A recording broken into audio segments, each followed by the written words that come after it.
Вы глядзіце і слухаеце канал Свабода Прэміум, з Прагі вас вітае Сергей Абламейка. Чаму Путін дазваляе сабе рэваншысцкія заявы пра падзелены народ і гістарычныя расійскія тэрыторыі? Ці шчыра ў Крамлі вераць, што беларусаў і украінцаў не існуе, як і іх моваў? Да чаго прывядзе беларуска-расійская інтэграцыя? Пра гэта і пра іншае мы пагаворым з былым галоўным рэдактарам чэшскай газеты «Лідовыя новіны» і дырэктарам расійскай службы «Радыё Свабода», кинодокументалистом и политичным оглядальником Ефимом Фиштейном. Добрый день, Ефим. Добрый день, Сергей. Вы родились в Киеве и с детства знаете, кто такие украинцы. Поэтому первый вопрос к вам такой. Русские и украинцы – это один народ? Ни в коем случае, ни в коем случае.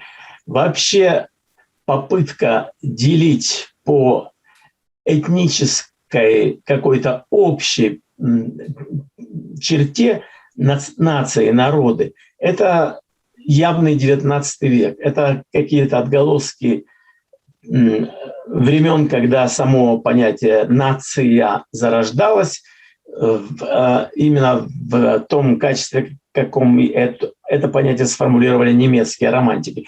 В 20 веке стало совершенно очевидно, что нации делятся не по этническому своему происхождению, общему или различному, это вторично, а по своим политическим ориентациям, по своей политической лояльности. Собственно, понятие «нация» сейчас практически как одно слово не существует. Обычно задают дополнительный вопрос. Вы имеете в виду этническое происхождение или политическую нацию? Что совершенно разные вещи. Ну, приведу пример. Нации в современной Европе, о мире я пока сейчас не говорю, но и в мире тоже та же картина. Нации общего происхождения, таких народов в Европе много. И никто их не объединяет под одну крышу. Ну, скажем, германоязычные народы Европы. Сюда входят и швейцарцы, и австрийцы, и немцы. И только Гитлер в последний раз в прошлом веке попытался продвигать теорию о том, что раз они общего происхождения, значит, они должны быть политически объединены в одно государственное образование. Это нелепость полная, и он даже сам не довел до конца, не включив, скажем, швейцарцев в свой Третий рейх. Так вот, Путин пытается внушить нам, что история второй половины 20 века в Европе не заслуживает ни признания, ни осмысления ее содержания, что так оно и есть, как было задумано немецкими романтиками в XIX и как было реализовано Гитлером в 20 веке. Но это ерунда. Это видно на примерах почти всех народов Европы. Они не делятся по признаку этнической общности. И я вам приведу пример страны, в которой я сейчас живу, это Чехия, это бывшая Чехословакия, это, естественно, как бы политическое образование на основе двух народов одного общего происхождения. В Европе, пожалуй, даже включая германоязычные народы, нет второго такого объединения по близости, этно-языковой близости. И Словакия, и Чехия – это, с точки зрения языка, это западноевропейские славяне, так называемые. Эта категория включает еще и Польшу, и Хорватию со Словенией, но это не важно, я сейчас говорю об этих.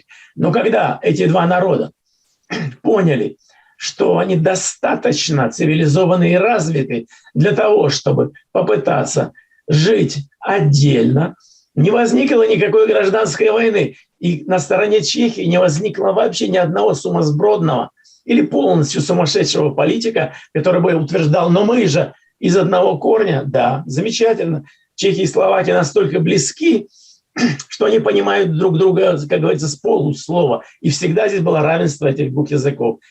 Президент мог быть словаком или чехом, это зависело только от того, как он хочет говорить. Он говорил, как правило, по-словацки, если он был, скажем, если звали его Гусак, или он говорил по-словацки, если звали его Дубчик.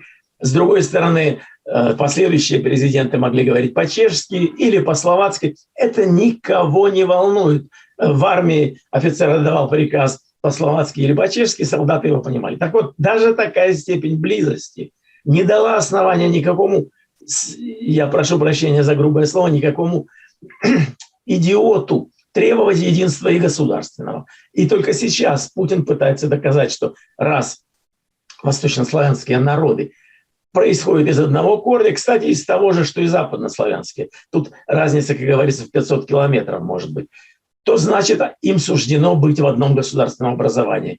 Это бред собачий, к которому нужно как к бреду относиться и украинцам, и белорусам, кстати. Они в такой же степени составная часть, скажем так, славянской Европы или Европы вообще, как и поляки соседние, как и чехи, как и словаки, как и украинцы и так далее. То есть здесь говорить о единстве происхождения как об основании для общего государства – это дикость. Это дикость, это доказательство полной нецивилизованности, которая, кстати, опровергнута не теоретиками.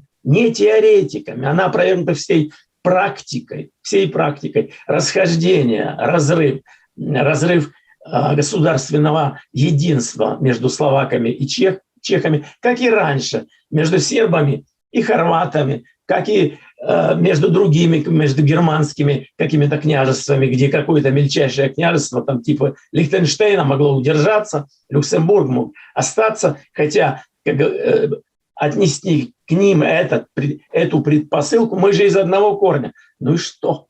Мы из одного корня, но мы, как ветви дерева, разошлись давным-давно в сторону. И никого это не смущает. И нынешнее, я бы сказал, просто братское соседство чехов и словаков не основание для их единства государственного. Вот это важно понять. Это не основание. Это просто хороший фактор в пользу добрососедства, хорошего добрососедства. Вот и все. И белорусы, я уверен, немножко все-таки не понаслышке, зная о ментальности этого народа, я уверен, что они были бы счастливы относиться по-добрососедски к соседнему русскому народу, к российской части населения Российской Федерации. А почему бы нет? Только бы, как говорится, нас оставили в покое, только бы дали развиваться по-своему. А может, у нас мысли поинтереснее, а может, у нас в практике есть какие-то модернизационные приемы, которых нет у вас. А почему же им не развиваться отдельно? То есть все остальное – это очень негативная, я бы сказал, пошлая романтика гердеровского типа, немецких романтиков XIX века, и ничего более. Ефим, вы знаете, я знаю, что Путин уже несколько лет упорно повторяет, что Украина и другие бывшие советские республики несправедливо получили большие куски исторической российской территории. Кстати, это заявление отрицает единство народа. Если один народ, то почему все-таки российская земля оказалась у каких-то украинцев? Само по себе это звучит дико. Но главное тут вот что. Ведь почти у всех стран в Европе могут найтись территориальные претензии к соседям, друг к другу, потому что история была сложная, и границы постоянно менялись. И в этом смысл европейской системы безопасности после Второй мировой войны, в признании нерушимости границ. Как вы считаете, Путин и его окружение понимают, что отчасти повторяют реваншистскую риторику, скажем так, одного известного немца 30-х годов прошлого столетия? Сергей, я уверен, что понимают. Но понимать и действовать – это все-таки разные вещи. Они понимают, но их понимание задавлено все-таки великодержавной ментальностью. Здесь надо четко понимать, что эта великодержавная ментальность, она не связана только лишь с какими-то территориальными претензиями или территориальными завоеваниями. Это такая ментальность, которая, к сожалению, мне приходится это говорить, поскольку я желал бы русскому народу скорейшего избавления от этого убогого представления. А представление заключается в том, что величие человека, значимость человека в истории, в мире, в своем окружении зависит от величия его государства. Это убеждение в последний раз, скорее всего, разделялось, может быть, немцами в годы гитлеризма, но сегодня говорить о том, что человек – это есть производное, вторичное от величия, роли и значения его государства, это дикость, это элемент варварства.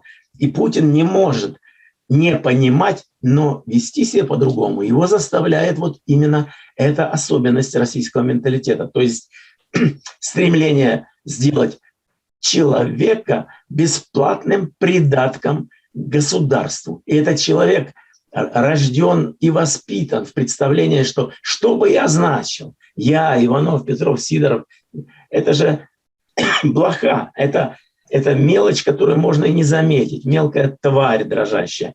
А государство – это все. И я велик со своим государством. Ну, ни один француз, ни один британец, ни один другой европеец так не думает.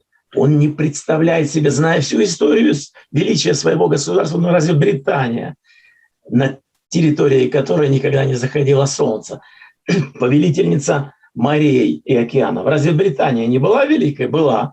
Ну, какой-нибудь там Джон Смит сегодняшний, он что, велик из-за того, что при королеве Виктории Британия достигла пика своего развития? Да нет, разумеется. Он выводит свое величие прежде всего. И это не теория, это опять же в практике. Вот он работает, может быть, слесарем или черт знает чем, а может быть, ученым в Британской академии наук. И все-таки он свое величие производит не от величия своего государства, а от своего собственного значимости, своей собственной. Хорош он как академик или плох, хорош он как писатель или плох. И мне кажется, что лучшим писателям современной Великобритании, в общем-то, плевать на то, их книги не раскупаются из-за того, что они прямые потомки там викторианского величия. Нет. Они раскупаются в зависимости от того, хороши они или плохи. Так вот, это уходит глубоко корнями в человеческое сознание. Если это сознание поворочено так, повернуто, так, что человек считает себя мелкой букашкой на склоне гигантской горы, которая представляет собой Россия, значит, все, он в этом смысле обречен. И даже понимая, но все-таки, ведь ментальность же на другом уровне человеческого сознания, она связана с эмоциями человека, со складом эмоциональным. Так вот, если он все-таки продолжает считать, что он всего лишь мелкий винтик в этой гигантской машине замечательной, то и он будет осужден, расположен к тому, чтобы видеть весь мир в геополитических терминах. Большая у нас страна или маленькая, обижена она каким-то соседом дерзким или наоборот. Понимаете, это называется вообще-то в психиатрии комплекс. Это есть комплекс недостаточности какой-то, неполноценности, комплекс неполноценности. И вот этими комплексами весьма страдает население Российской Федерации. И, кстати, руководство, оно не другое. Оно из себя судит не потому, скажем, какие у нее достижения в науке, культуре, а потому, сколько она смогла захватить, или наоборот, сколько территорий она смогла отстоять. Вот ее главные критерии. И Путин, и его окружение, наверняка все выспренные рассуждения заканчивают этой фразой или этой мыслью. Да, господа, вот у нас было еще на запад 1000 километров вся Украина, а потом была и сфера влияния и так далее. А мы, или вернее не мы, а Горбачев с Ельциным растеряли, давайте восстанавливать. Вот к этому сводятся все самые выспренные рассуждения Путина. Он живет в этих категориях, он не знает других категорий, поэтому, в общем-то, Путину плевать там, развивается ли космическая наука сейчас хорошо или плохо, и все другие, развивается ли российская медицина хорошо или плохо, да и все другое, в культуре что происходит. Вот его главный помысел – это восстановить утраченное величие. Причем именно в этих категориях, мистических категориях величия, потому что величие, разумеется, и мне тут не нужно объяснять белорусам это, не измеряется километрами государственной территории, а измеряется достижениями человеческой мысли и человеческой этики, несомненно. Вот когда там Россия могла гордиться великими философами, Это работало на величие России в современном понимании. Ага, гордится только полководцами, и у нее есть только два друга, это армия и флот, по российскому определению, то тогда, конечно, очень сложно доказывать свое право на величие в современном мире. Очень сложно. Потому что получается так, что вокруг нее сплошные, хотя и мелкота, хотя и там шавки из подворотни, как ей кажется, но зато они все разделяют одно убеждение. А она в этом смысле изолирована, она довольно одинока. Да, и даже близость и сотрудничество с Китаем у нее этого комплекса неполноценности не залечивают, потому что они понимают, сегодня Китай друг, но только с одной задней мыслью, чтобы завтра эту территорию захапать, присвоить. Так вот, так жить крайне сложно, крайне сложно. Это не те категории, которыми человечество сейчас измеряет свое какое-то продвижение в будущее, прогресс. А понимают ли современную российскую верхушку на Западе? Вот как вы считаете, была ли правильная, например, реакция Запада на ультиматум России о письменных гарантиях безопасности? Некоторые аналитики теперь утверждают, что сначала нужно было потребовать отвода российских войск от границы с Украиной, а потом начинать переговоры. Тем не менее, даты назначены. И вот уже и Байден 28 декабря заявил, что не исключает возможности новой встречи с Путиным. Вы знаете, Сергей, тут вы касаетесь крайне болезненной темы. Крайне болезненной темы. Но если уж вы спрашиваете, я выскажу свое мнение. Все нынешнее российское упрямство, несговорчивость, попытка поставить Запад как бы на свое место, здесь в кавычках, все они связаны не с внутренней силой России. Все они в значительной степени или полностью связаны с наблюдающейся слабостью Запада. Это надо просто ясно сказать и ясно признать. Байден никакой мыслитель и слабый очень политик. Иметь дело с таким политиком, тому, для кого морально все, что выгодно для нас, это слова Ленина. Он сказал: морально все, что служит делу рабочего класса. Так он это формулировал. А нынешний Ленин, Путин бы сказал: морально все, что служит величию Российской империи. Он бы, я думаю, этого слова не постеснялся. Так вот, при таком подходе к морали, разумеется, радость иметь дело со слабым противником, используя все неэтические, все недипломатичные и прочие формы диалога или формы общения. Запад ведет себя крайне слабо. И эта слабость – это как самострел на войне. Запад сам причинил себе эту слабость, отказавшись от большей части тех этических положений, которые в прошлом определяли его именно силу. Он отказался вообще от принципа моральной правоты и моральной силы, подвергнув все сомнению. И в результате он привел на свет целую плеяду мелких и мельчайших правителей, которые не в состоянии вести с наглецом диалог равноценный. Последний правитель такого типа, это были типа Рейган, это была даже Тэтчер, у которой за спиной уже не было империи, она развалилась, и все-таки была моральная правота. И это так долго внушали Западу, что моральная правота есть понятие устаревшее, прошлого, позапрошлого веков, сейчас не годится говорить, сейчас все по-своему правы. И что такое моральная правота, когда мы сами не знаем, для чего и для какого проекта будущего мы существуем. Вот такой Запад, когда приходит к столу переговоров, он дает все шансы шулерскому представителю другой стороны авторитарной и представителю режима авторитарного, дает все шансы на выигрыш. Не на поле боя, может быть, но на поле дипломатических переговоров, это уж точно. Вот в чем проблема Запада. Все остальное прилагается. Конечно, если бы нынешний Байден имел силу Рональда Рейгана и уверенность в своей правоте, это страшная штука, она побеждает в войнах. Если человек чувствует себя правым, он готов отдать и взять жизнь. Это страшная сила. Эту силу постепенно подтачивали, пока не разрушили очень многие нынешние течения философско-политические на Западе. Так вот, приходит к столу переговоров человек, который принципиально и с самого начала, с порога, не уверен в своей правоте.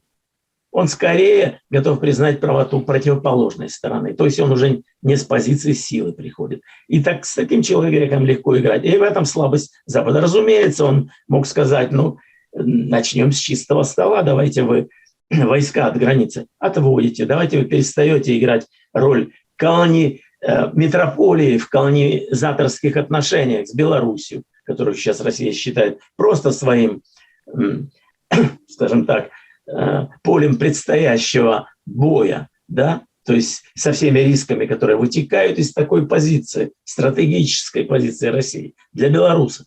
Это же риск стать жертвой, первой причем жертвой конфликта. Так вот, если бы Запад предъявил подобно нынешнему списку требований к России, они бы не касались только военной ситуации на этом поле, они бы касались всего другого, всей лжи, которую Путин продвигает. Вот я последнее интервью Путина, любопытно там было с американским известным журналистом, когда он ему говорит, мы же референдум провели в Крыму, речь шла о Крыме, и американский журналист не нашелся, что сказать.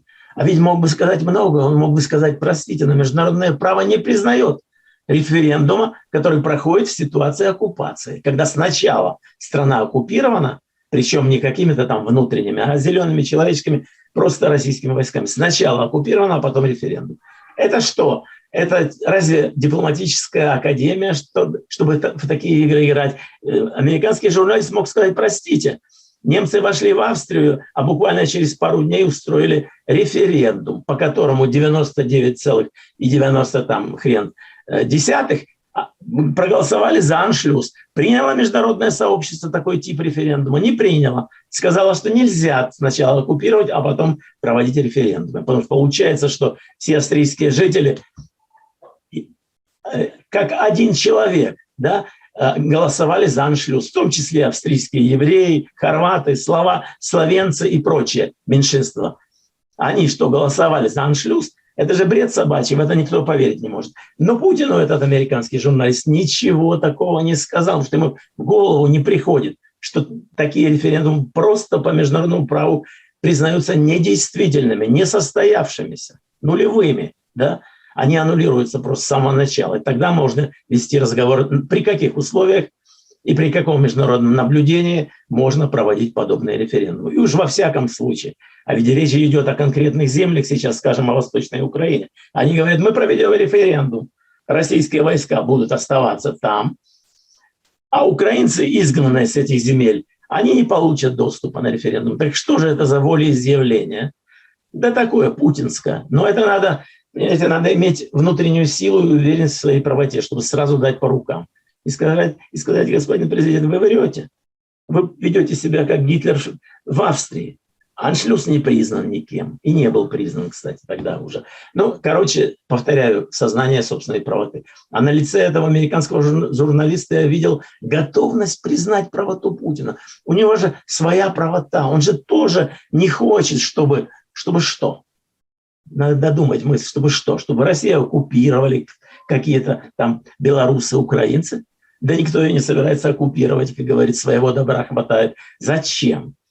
А вот боятся домыслить это, что Россию вообще никто после монголов не оккупировал. А претензии к монголам тоже смешны, да, сейчас.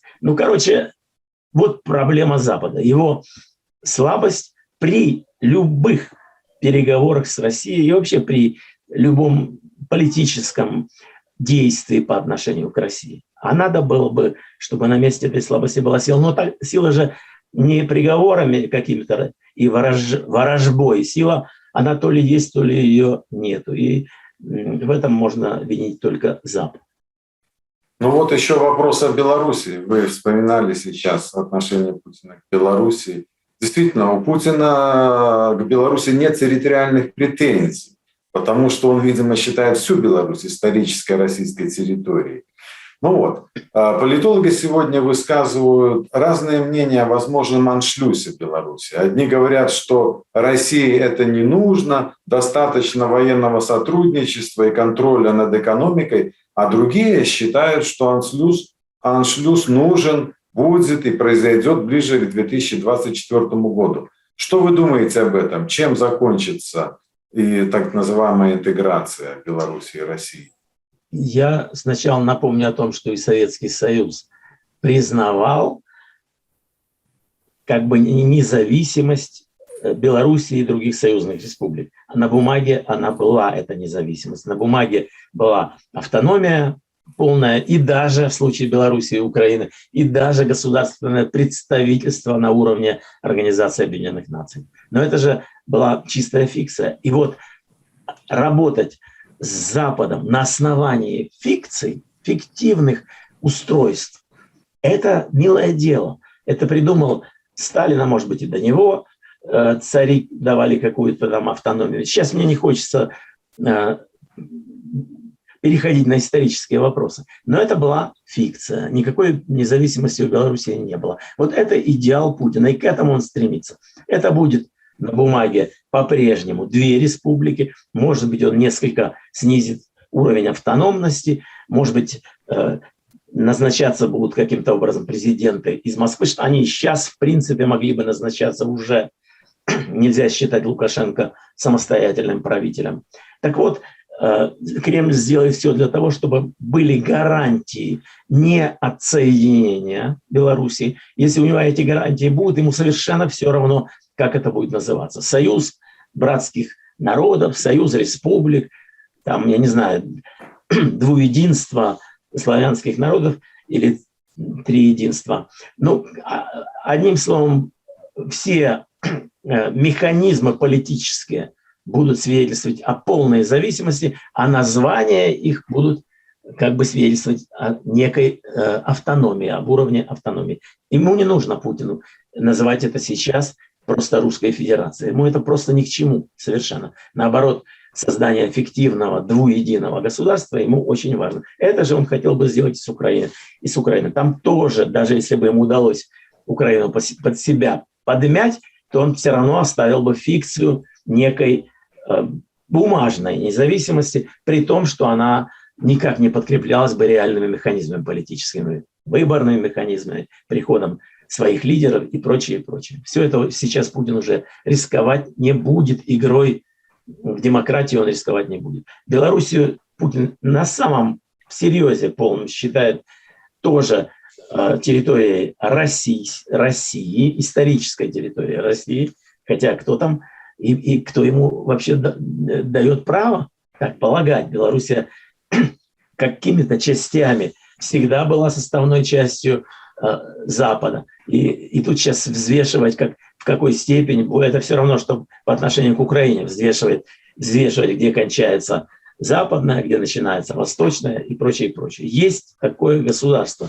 у нее есть такие признанные границы. Вот все, что сейчас интересует международное сообщество, интересует признанные границы государств. Потому что это просто гарантия мира. И все. Это всего лишь гарантия мира. Это не гарантия счастья, благополучия, расцвета и так далее, но гарантия мира. Потому что как только мы говорим, что границы могут быть пересмотрены, они не признаны, то это гарантированно война через какой-то промежуток времени, как правило, недолгий. Это гарантированная война, потому что, как вы совершенно правильно сказали, Сергей, вся Европа – это искусственная граница, всего лишь искусственная. Ну и что? Ну и что?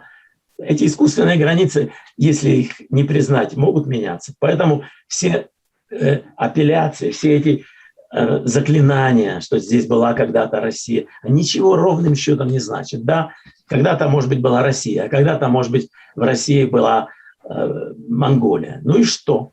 Что это с точки зрения нынешнего мира? Не более, чем история. А нынешнее состояние таково, что есть украинская граница, она международно признана. И говорить о том, что она несправедлива, потому что где-то живет какой-то русский, это значит начинать войну по большому счету, потому что все несправедливо. Граница – это не о справедливости. Это не принцип справедливости в этом мире. Потому что всегда посреди какого-то образования есть другие поменьше. И вся Россия состоит, как, в принципе, из чуди, чухони и прочих мелких образований. Мы никогда, дробление это никогда не может закончиться. Поэтому Беларусь, одним словом, не Россия, потому что это государство, признанное международным сообществом. Вот и все. И здесь неправильно ставить вопрос так, а может быть через 100 лет будет на ее месте другое. Может быть, а может быть и нет.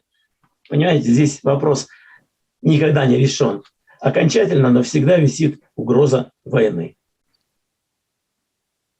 Дякую, Ефим, за гутарку. Спасибо и вам. На сувязі були головний редактор чеської газети «Лідові новини» і були директор російської служби «Радіо Свобода», кінодокументаліст і політичний оглядальник Єфім Фіштейн. У Празі для вас працював Сергій Абламейко. Підписуйтесь на наш канал, коли у вас є така можливість.